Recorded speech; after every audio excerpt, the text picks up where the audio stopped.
Good morning, students. Now, in this part, we will discuss why does the bulb glow. Now, you might ask that not all the material allow current to flow through it. So, bulb glow because current is allowed through the wire of the circuit. So we have classified the material into different types. For example, some are good conductor of electricity, some material are poor conductor of electricity. So depending upon whether the wires of which circuit is made up of, they allow the current to pass through it or not, the result depends. Okay, where the bulb will glow or not. So it is also important that these wires, the conductivity of the wires or the material, in this case the material is nothing but a wire, so these wires also need to be a good conductor of electricity so that the bulb can glow when the circuit is complete. So based on these, let us try to look at the different types of material which have been classified here based on the electrical capability. So now there are three types of material. First is conductor, second is the semiconductor, and the third one is insulator. So conductor have high conductivity. That means they what do you mean by conduction? Conduction means the material allow the electricity or the electric current to pass through them. So they conduct electricity. So that is why they are called conductors. In fact, they are also known as good conductors because they are quite good at conducting electricity. They allow good amount of electric current to pass through them. So example of are metals and water. They are good conductor of electricity. Okay. Now the extreme other end of the conductor is insulator, which have very low conductivity. They in fact they many of the cases they do not allow the electricity at all to pass through them. So that is why they are also known as poor conductors. So some of the examples are plastic, wood, and glass. So they all are poor conductor. They do not allow current to pass through them. Now in between of the conductor and insulator there are semiconductor. Semi means half. They conduct but they do not conduct as much as the good conductor, but they are not as bad as the insulator. Okay, so they have intermediate conducting. So some of the example of semiconductor are silicon, germanium, gallium arsenide, and polyethylene. These are the example of semiconductors. Now semiconductor and the function of working you will learn about it in higher classes. Right now today we're gonna focus on the conductor and insulator. Okay, or we cannot talk more about conductor. Okay, so we will focus on the conductor in this lesson. So I hope you understood it. So some material are conductor, some material are insulator, and some material would be semiconductor. Okay.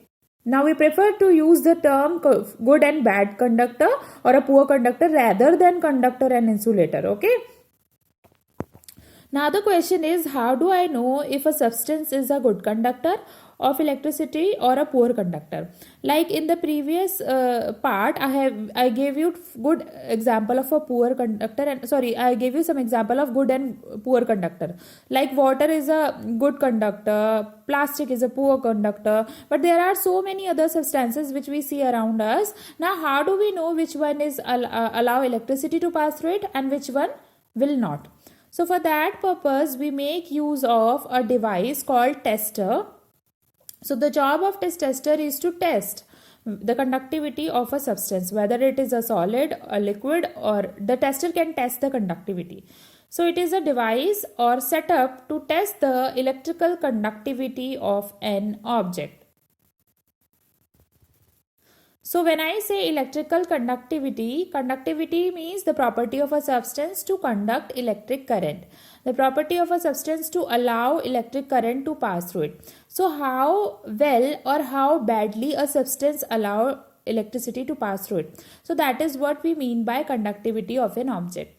Now, if you want to know how exactly a tester looks, you would have seen tester in your house. In fact, you can build a tester of yourself also. Okay, and how that would be, I will just show it to you. So let us suppose we make a setup where we take a bulb, we connect it to the battery, and we have a switch. To this circuit, we have been constructed this circuit since the first slide. Okay, now you know that how you can connect the battery to the bulb.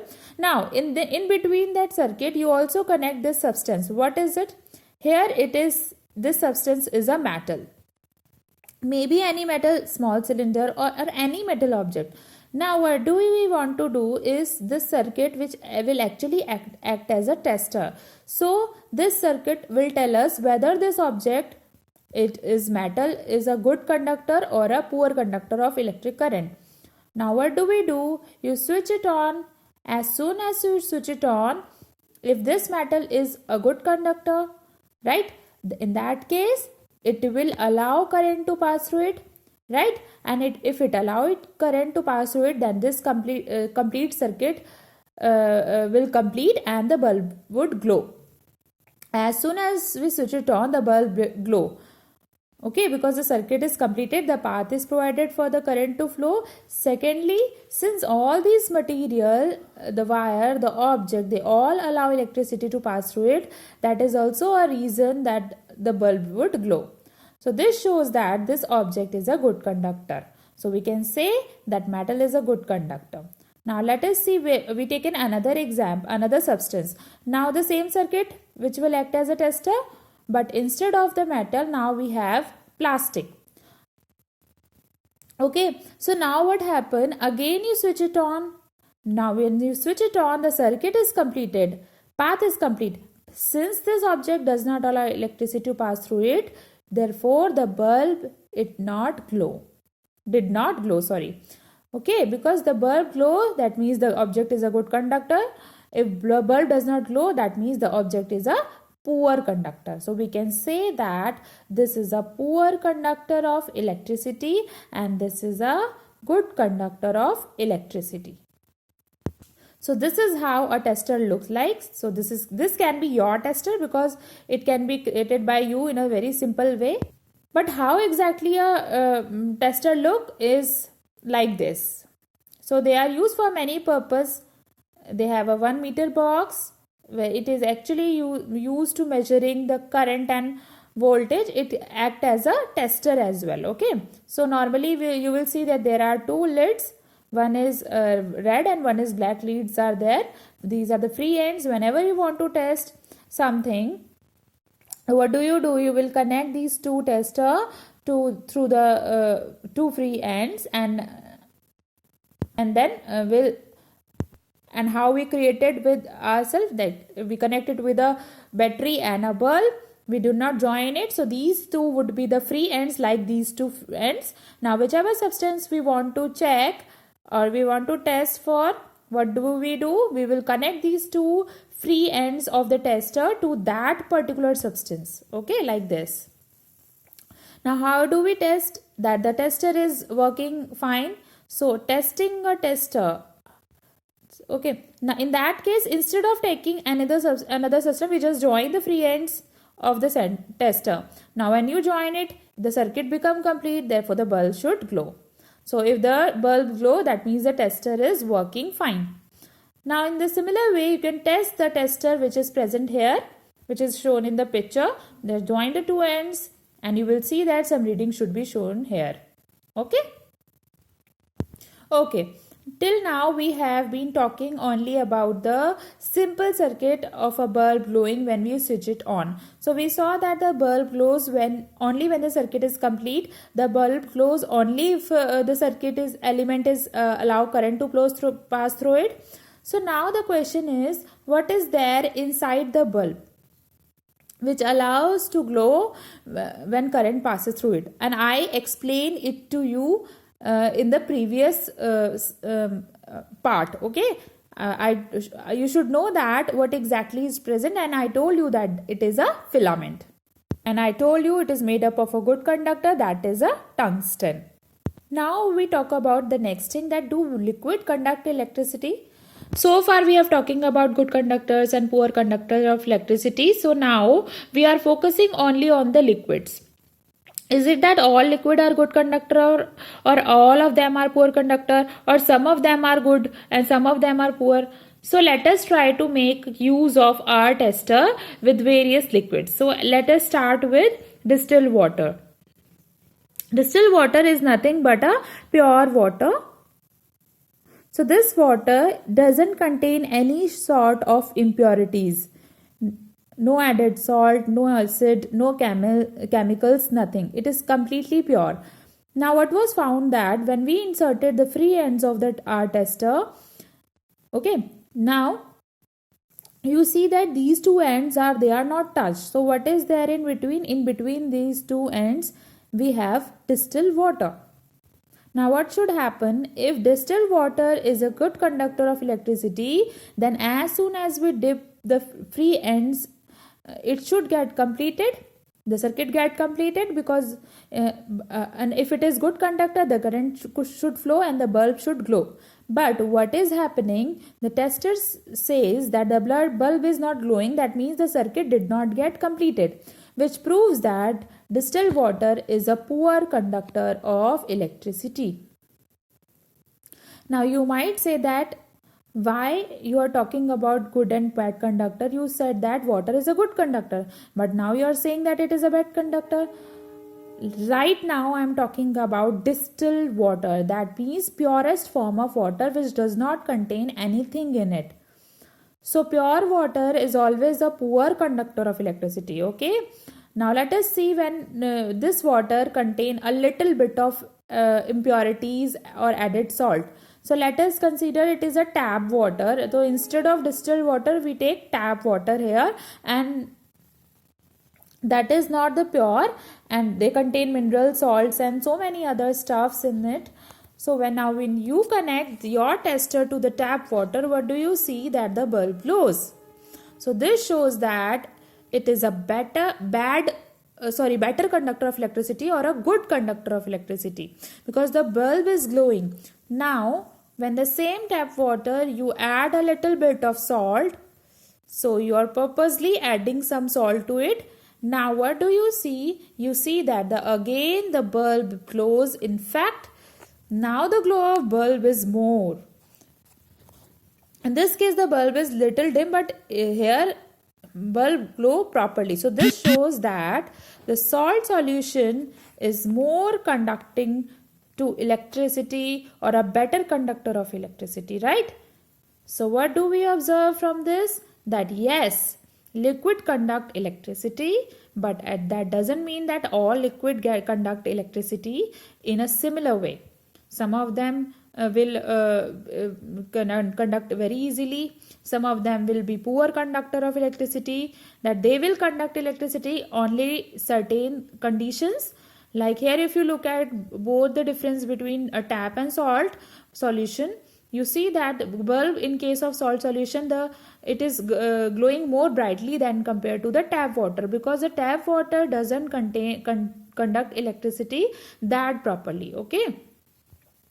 Now the more current reaches the bulb, the more glow will be there in the bulb. Now other than water, some other liquids, some other solution as well. So what did we see? That we find that some are good conductor while some liquid are poor conductor of electricity. Now let us take the example of lemon juice. Now if you make the solution of lemon juice, take water, add some lemon to it. Now what do you see? That the bulb will glow. It says that it is again a good conductor of electricity. Okay. Now lemon juice consists of citric acid. Now why I am telling this, I will tell you a little later. Just look at the different solution now. Let's take this is vinegar, and in vinegar what do you see? The circuit is completed yet, but the bulb doesn't really glow. Why? Because vinegar is a poor conductor of electricity, so it doesn't conduct enough current to glow the bulb. So it is not that vinegar is an insulator. It also conduct electricity but less current. So the current is so small that it does not even heat the filament of the bulb enough to make it glow. Now instead of bulb, if you say something like LED, then it might start glowing, because LED required less current to glow. LED is nothing but light emitting diode, and they require very less current to glow. So in this shows that vinegar is a little poor conductor of electricity. So based on this, we found that liquid conduct electricity. Yes, they do. Some liquid are good conductor while other are the poor conductor of electricity. Yes, here you see that all of them which we have discussed, they are all shown here. With distilled water, the bulb will not glow. With vinegar, the bulb did not glow. With it is less. With tap water, the bulb is dim. With salt solution and the lemon juice, the bulb glow quite bright. Okay, right? So what do we think? Conclude that mostly the solution of acid, bases and salts they are generally the good conductors of electricity.